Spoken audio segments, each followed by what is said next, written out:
Ever seen a pop-up that feel perfectly timed? That's no accident. It's all about using the correct triggers. And in today's video, I'll show you how to do it in Popper. So let's jump right in. So right now I'm in the dashboard of Popper. So from here, I have to click on this new pop-up, click on choose from templates, and I can name it like learn triggers, something like that. And we have more than 200 plus templates right now, and you can choose any of them. So right now I'll choose this maybe. And I have already told everything about the Popper's canvas. So we'll skip it and click on next. And here is the important part and what we will learn today. Everything in this window. So yeah, the first one is page load trigger.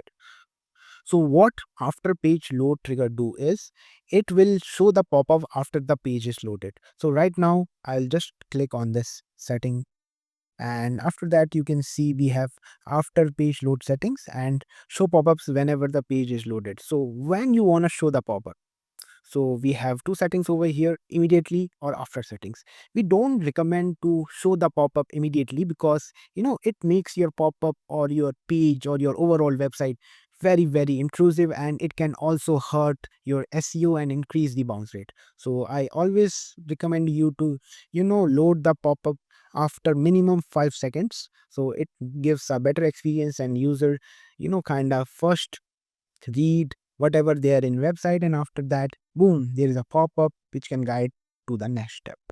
So it's done. I have saved it, and now let's see how it looks in an actual live website. So here is our website, and I'll wait for 5 seconds. 1 2 3 4 5, and boom, here is our pop-up. And now you know how after page load pop-up works. So see you in the next video. Bye.